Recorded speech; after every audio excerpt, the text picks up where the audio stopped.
You are listening to the Critical Mass Radio Show, Orange County's business talk show, focused on exploring topics of interest to CEOs who are leading middle market companies.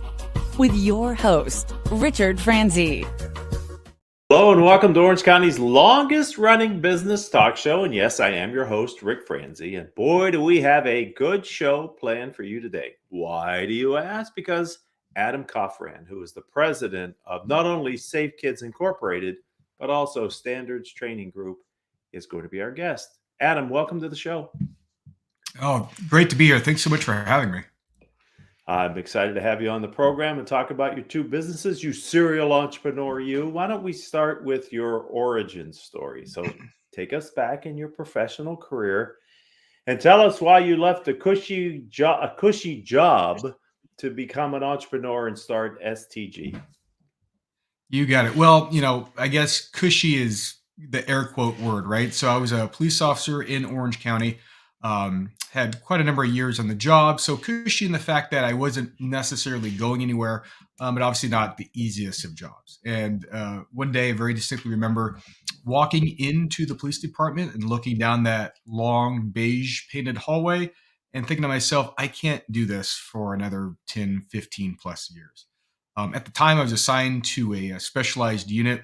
And so I was working tourist-oriented policing, or essentially the Orange County resorts, hotels, theme parks, and whatnot in the county, and had kind of access to the corporate world, a lot of corporate leaders, obviously a lot of the private industry leaders, and was working as a liaison between city government along with the hotels and the resort districts. So I kind of had a unique perspective, not only an insight into some of the business world, but also the government world. And a few years into that assignment, I began being asked to do trainings and do other things that was outside of my normal duties or routine, through the city. And that was kind of the start process of Standards Training Group, was discovering that, what we were doing and how we were doing it was of interest, not only to our, couple of cities that, made up the resort district, but also those outside. And that's kind of really where I started looking at, something other than walking down the long beige hallway every day. That's interesting. So that I didn't know that there was a special task force like that, but once you explain it, it makes a lot of sense. Tourism is very important, and that's probably a different policing discipline than for the residents, etc., because of the fact that you're dealing with an influx of people from hither and yon. So what great experience though for you, huh? Yeah, it was such a, it was one of the unique experiences, obviously, in police work and law enforcement. There's only a handful of cities in the country that have that type of Right. detailed and specialized training. So it was really a blessing. I mean, I spent about 6.5 years on that team, and it kind of really opened my eyes to more than just police work. And that's kind of where, the idea of starting Standards Training Group came from, was seeing the opportunities and kind of seeing the world in a little bit different light than just get in the police car and drive around the city and do normal enforcement action. Right. And sometimes we don't know the journey that we're on and the benefits of and where it's going to take us. But clearly you did recognize that at some point. And you had the good fortune to be able to, as all of us founders and entrepreneurs know, it's nice to have a training ground for a while before you actually launch as a 100% entrepreneur. It takes a lot of time to get a business off the ground. I'm wondering, how long did it take you, or was there a specific event that caused you to think, okay, you know what, I'm gonna make this side hustle a full-time thing, and I'm gonna launch myself completely into my business? Sure. And you make a good point. For so many business owners, it's kind of one of two stories: either doing it on the side and testing the waters, or just jumping right in the deep end with no point of return, right? And I kind of took the initial one. Early on when I was getting asked to do different training engagements and different things, I thought, wow, this is really kind of neat, get to do something on my day off and get to see some new places. And over the course of about 3 years, that continued to grow. And it went from, maybe once or twice a month to 3 or 4 times a month to almost every day on my day off. And it really began to grow and take some time, right? So all of a sudden I had no days off anymore. Right. That's what I'm laughing at. Like, look, you can work all the time now. Yeah. So now I'm like, I work in all the time. And there's a couple of things that as I started looking at, the viability, right? And I was looking at, going to my full-time job was great and all the benefits and retirement and all that stuff. But I started to add some numbers up and I realized I was almost losing money going to my full-time job. In other words, all the things and all Mm. the things that were happening in that side business at the time could actually not only sustain, full-time, employment, but also gain other employees and also grow to the point to where I could probably make more and ostensibly maybe be happier, right? Running my own organization as opposed to showing up for the grind, so to speak, every day. And so it was a little bit of that. I also got pretty severely injured in an incident in my full time job, and it was a culmination of both, kind of saying, "Do I really want to keep doing this, or is there is the green is the grass greener on the other side, so to speak?" So there was a couple of culmination of things that made sense at the time, and obviously I've never looked back. So that was around 2013 when you launched STG. Is that right? Around 2013? Correct. Yeah, right around Okay. 2013. Yeah. So then a few years later, not only did you have your hands full with STG, but you decided to launch another venture called Safe Kids, I think in 2016. So I'm wondering what lessons as an entrepreneur and founder did you learn from the first venture that are helping you or have helped you to successfully launch Safe Kids? Well, Safe Kids was kind of a growth out of the original venture. The original venture, which is obviously still going strong today, was circled around hospitality, healthcare, higher education, essentially dealing with organizations that were trying to mitigate losses and crime, reduce risk, have good training, for security type stuff, safety type stuff for their organization. And during that time, I started working with some K-12 schools. I was working not only obviously within the police agency, but also garnering some clients outside of that in talking about school safety, active shooters, all those types of things. And I discovered pretty quickly that obviously the way that you would teach and engage with teachers is pretty different than you would do with hoteliers or anything else. And I was taking some of the lessons learned about what's the kind of the way to go about talking with folks. What are they interested in? What are the topics that that are a need? But also, how to engage with these folks. And so often when you think about training or consultants or any of that, there's you're trying to find someone that has good information, but you don't really need them full time. But there's a problem. So finding kind of that niche in there and to kind of learn not only from the business aspect, the ins and outs, but really how to market. And at the time, I called it was kind of like the A team. If you knew about me, if you could find me, maybe you could hire me too, because there was no ability to market. There was no really the confines of my full time job were really tight when it came to any sort of marketing, LinkedIn, any of those types of things. And so being able to create a successful business at the time with virtually no marketing, some of those lessons is in the strategy of going forward is leaving that, how could I now market? How could I now get out there? How could I connect just like I always have, but do it at mass and at scale to move forward? And so a lot of those lessons were kind of learned, and then obviously new lessons learned starting the second one. So I love it when an entrepreneur has a niche that they're focused on. And many times when I'm working with early stage founders, they're like, "Well, I don't want to be restricted by this niche." And what I've learned in I think your life story is a great example of that. If you're really good in the niche, adjacent opportunities show up. And it sounds like Safe Kids was really an adjacent opportunity to what you were doing for the healthcare, hospitality, and corporate market. It really was. And, I can almost narrow it down to a training class. It was 2015. And I got done at this school, and it was a K-8 school. And I had this third grade teacher ask me, Adam, this information has been great. We were talking about active shooters and lockdown drills and all that. She goes, really been great information, but I can't tell my kids anything you just told me. Right. Kind of a scary topic. So how would you suggest I talk to my kids? By all my third graders in my class, and I was like, I don't know. That's a good question. Right. And of course, I got the question a couple more times, and when I started kind of looking into it, I realized that especially that pre-K through 12 market is so different, and it would take really creating a curriculum, for students, designed by educators with lesson plans and stories and narratives and writing kids books. And there's all these components to it. It's pretty dramatically different than what I was doing, at standards trading, which was essentially, consulting and professional services by way of, training classes and policy and procedure and those types of things. And so it made sense when kind of one of those lessons was, not only knowing my niche, but also creating the organization to serve the niche that's designed around them. And there were a couple other competitors in the market space at the time that was doing just like what you said. They were trying to boil the ocean, so to speak. Their topic was for everybody. And it got diluted, so to speak, and what you would hear is, these guys, we've used these guys, but they don't really understand educators, or we've used these guys, they don't really stand hoteliers, and they don't really. So it's finding those niche markets that not only to have the expertise, but also, like you said, to expand and really become one of the industry leaders within that niche market.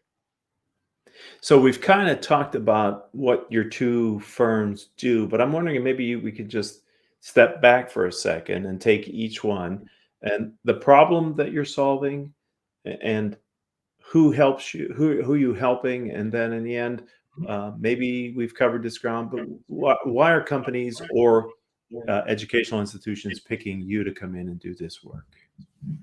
Sure. And so we'll start with standards trading. We talk about kind of that corporate market space, most specifically, hospitality, healthcare, higher education. But as of recent, much more of, I'd call, for lack of a better term, service industry. So everything from manufacturing, public utilities and services. And I think what's really happening there is the niche that we're filling is everything you're seeing on the news, right? So workplace violence, active shooters, theft and loss, problems in the workplace.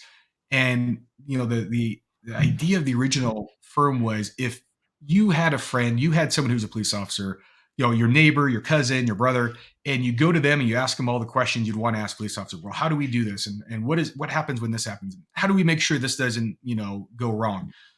We kind of design that original firm around that. It's like having kind of your own police officer in your firm to not only answer the questions, but also to do the training and to try to create, a safer work environment, more knowledgeable work environment on all the type of topics that you'd want to engage maybe your local police department in, but do it in a way that's coupled in adult learning principles.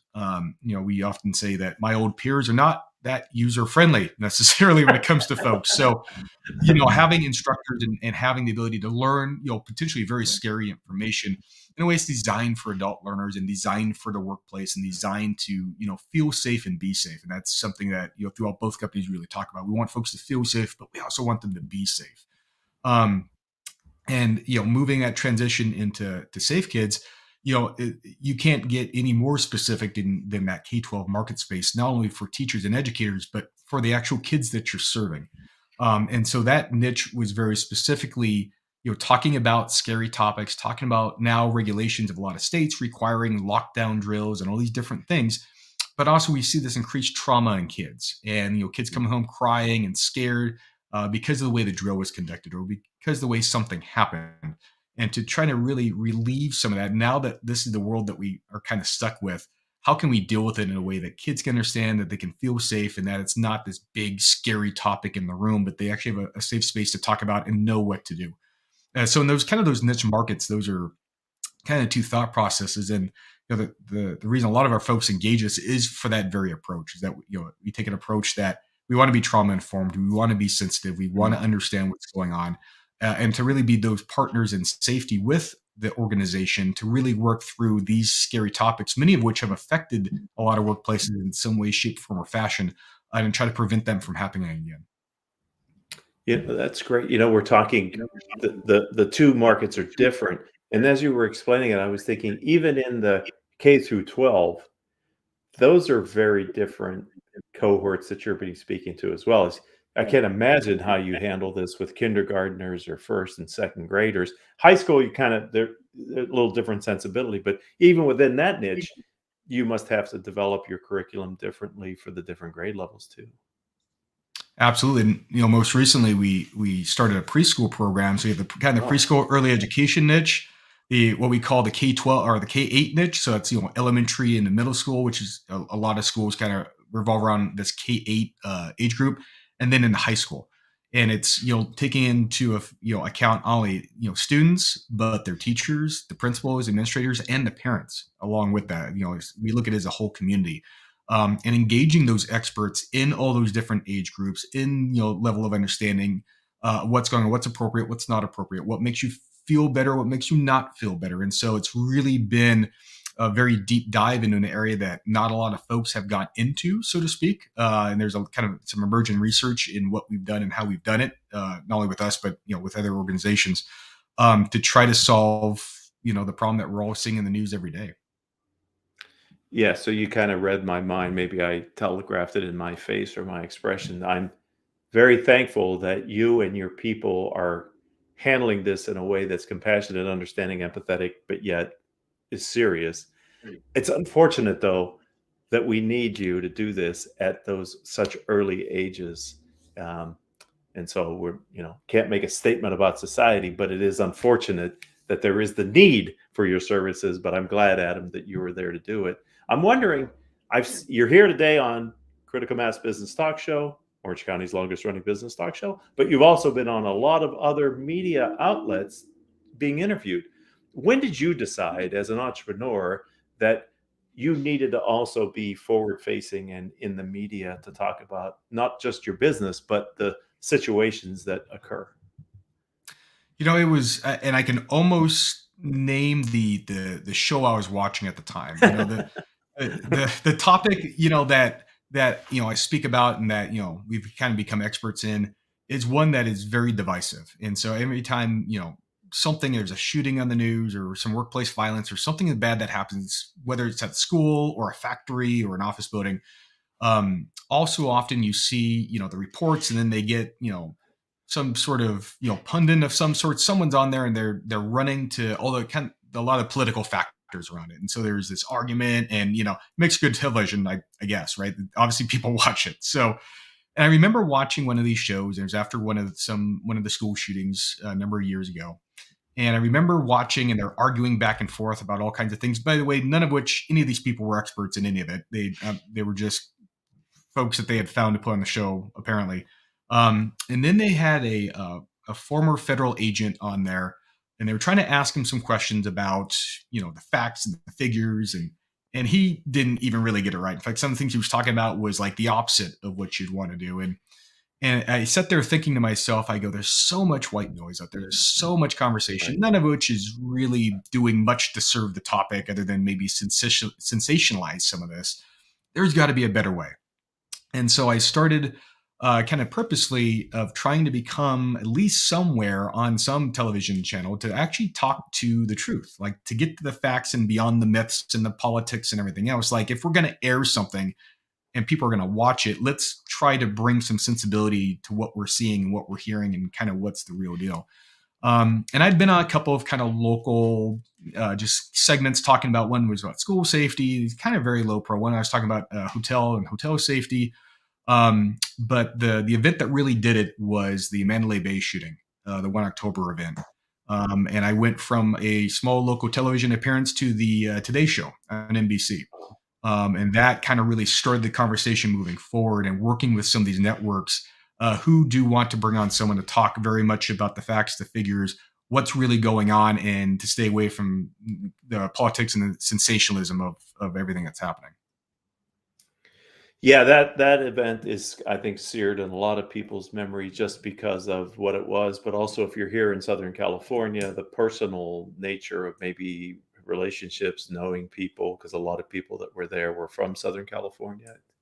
It's that was quite, and so I'm glad you're out there sharing your vision and your informed knowledge to help people. And I'm glad that media outlets are seeking you out to bring what I think is the perspective that needs to be brought to these issues. Because clearly, whatever we've done up to this point, we don't seem to be bending the trend much on these active shooters and mass shootings that are happening, and these school shootings, which are all too unfortunate and horrific, frankly. So let's shake that off. Yes, let's shake please. off that mojo, please, and get back to you, because you're an entrepreneur. That's why you're on this show. You're scaling 2 companies, and I'm excited for you to talk to us about the vision you have for your firms. What's going to be happening in each business moving forward? Well, with Standards Training Group, we're really looking for the expansion of good information, right? And so when we talk about that type of expansion, we're always seeing what's going on, reading the follow up reports, and adjusting and fine tuning and bringing to all the folks that we work with the most common or the best, most common knowledge, up to date information that we can possibly have because these things change all the time.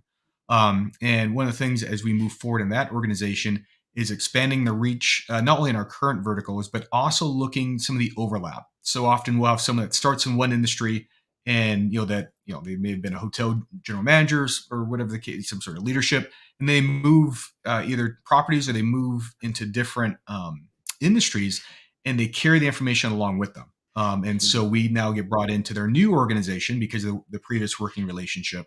And sometimes, like I said, most recently in the manufacturing, it was someone who made the jump from one industry to another, came to an organization that had no previous safety training, no security training, not a lot of policy, and we're the first person they called to start to reinvent or rework some of their safety and security protocols along with the training.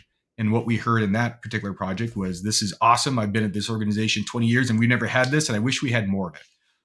And so really working on, in a weird way, sometimes the organizational design or leadership change by bringing safety and security to the forefront with many employees. So that's kind of exciting as we move into some different areas and expand our footprint and standards. With Safe Kids, though, not only what you may expect, right, continuing the expansion into more schools, but really with parents. I'll tell you, in the last year, having I think a lot of folks watching television and seeing what's going on and hearing the things in their communities.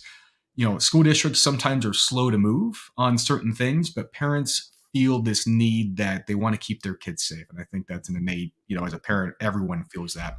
And so for us, moving into kind of being able to create programming and information for parents to use in the home, regardless of what may or may not be going on at their child's school, that at least when they're with their kids and when they're in public on the weekends, at night, Friday night dinner, whatever the case may be, that they can have substantive, safe conversations around kind of the emergency planning, how to stay safe together, God forbid, should anything happen. So that's some of the avenues that we're looking at moving into in 2023.